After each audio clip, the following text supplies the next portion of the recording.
സുഹൃത്തുക്കളെ, നമസ്കാരം. ശബരിമലയിൽ നടന്ന സ്വർണക്കൊള്ളയാണ് സമീപകാലത്ത് കേരളത്തിൽ ഏറ്റവും ഗൗരവതരമായി ചർച്ച ചെയ്യപ്പെട്ട, ഇപ്പോഴും ചർച്ചയിൽ തുടരുന്ന ഒരു വിഷയം. രാഷ്ട്രീയത്തെക്കാൾ ഉപരിയായി വിശ്വാസ സമൂഹത്തെ നേരിട്ട് ബാധിച്ച ഒരു സംഭവമായിരുന്നു ഇത്.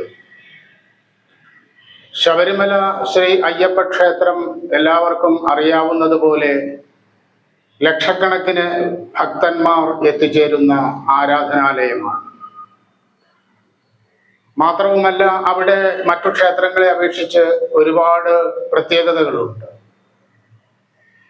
ശബരിമലയിൽ അയ്യപ്പന്റെ സവിശേഷമായ രീതികൾ പരിശോധിച്ചാൽ അവിടെ ജാതിയില്ല, മതമില്ല, സമ്പത്തില്ല, രാഷ്ട്രീയമില്ല, ഒന്നുമില്ല. ഇരുമുടിക്കെട്ട് ശിരസിലേന്തിയാൽ ഏത് വിശ്വാസിക്കും 18-ാം പടി ചവിട്ടി അയ്യപ്പനെ ദർശനം നടത്തി തിരികെ പോകുവാൻ കഴിയും. ഇതാണ് ശബരിമലയെ ഏറ്റവും കൂടുതൽ ജനങ്ങളുമായി ആകർഷിക്കുന്ന ഒരു ഘടകം. അങ്ങനെ ലക്ഷക്കണക്കിന് ഭക്തന്മാർ ഇപ്പോഴും വന്നുകൊണ്ടിരിക്കുന്ന, അല്ലെങ്കിൽ ഇപ്പോഴും അയ്യപ്പനിൽ വിശ്വസിച്ചു നീങ്ങുന്ന ആ സമൂഹമാണ് അയ്യപ്പന്റെ ക്ഷേത്ര ശ്രീകോവിലിലെ സ്വർണപ്പാളികളും അതിൻ്റെ വാതിലിൽ പതിഞ്ഞ സ്വർണപ്പാളികളും ഒക്കെ ഇളക്കിക്കൊണ്ടുപോയി കിലോ കണക്കിന് സ്വർണം കട്ടുവിറ്റു എന്ന വാർത്തകളും തെളിവുകളും ഒക്കെ പുറത്തു വന്നുകൊണ്ടിരിക്കുന്നത്. ഇതിന്മേൽ വലിയ തോതിലുള്ള അന്വേഷണം ബഹുമാനപ്പെട്ട ഹൈക്കോടതിയുടെ നേതൃത്വത്തിൽ ഇപ്പോഴും തുടരുകയാണ്.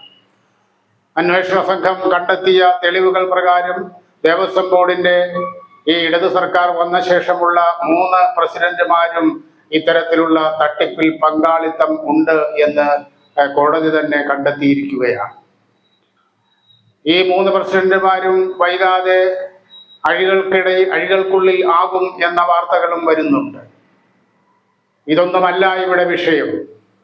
ഇത്രയധികം ഉന്നതരായ ഉദ്യോഗസ്ഥരും രാഷ്ട്രീയക്കാരും സംഘം ചേർന്നുകൊണ്ട് നടത്തിയ ഒരു കൊള്ള എങ്ങനെയാണ് പുറത്തു വരാതെ രഹസ്യമായി നടത്തിയത് എന്നത് അയ്യപ്പ വിശ്വാസികളെ അത്ഭുതപ്പെടുത്തുകയാണ്.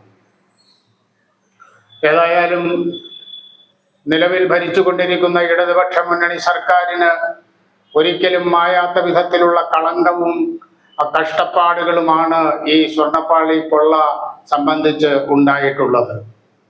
തെരഞ്ഞെടുപ്പ് ഘട്ടത്തിൽ കമ്മ്യൂണിസ്റ്റ് CPM-ന്റെ അനുഭാവികളും പ്രവർത്തകരും പങ്കാളിത്തം വഹിച്ചു എന്ന് പറയുന്ന സ്വർണക്കൊള്ളയുടെ വിവരങ്ങൾ പാർട്ടിയെ വല്ലാതെ ക്ഷീണിപ്പിച്ചിട്ടുണ്ട്.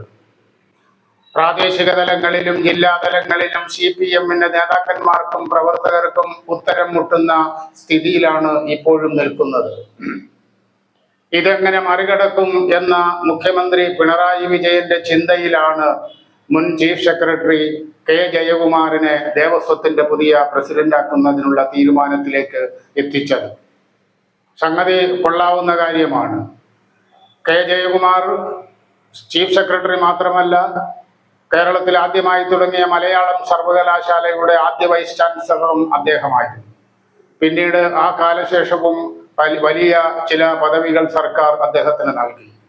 ഒരു സാധുവായ മനുഷ്യൻ, ഒന്നിനോടും പ്രതിഷേധിക്കാതെ എല്ലാം കേട്ടുകൊണ്ടിരുന്ന തീരുമാനങ്ങളിലേക്ക് കടന്നു പോകുന്ന ഒരു പാവം IAS ഉദ്യോഗസ്ഥനായിട്ടാണ് ജയകുമാറിനെ കേരളത്തിലെ ജനങ്ങൾ കാണുന്നത്.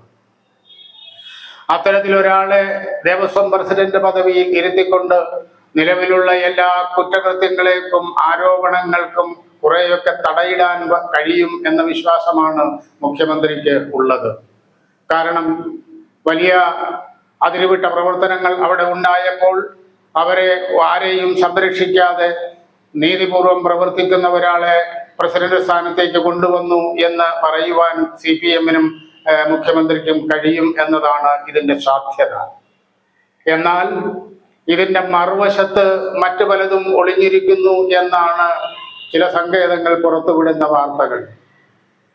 കാരണം K. ജയകുമാർ എന്ന ഏറ്റവും മുതിർന്ന IAS ഉദ്യോഗസ്ഥന്റെ കീഴിൽ ജോലി ചെയ്തിട്ടുള്ള പലരും ഈ അന്വേഷണ സംഘത്തിൽ വരെ ഉണ്ട്.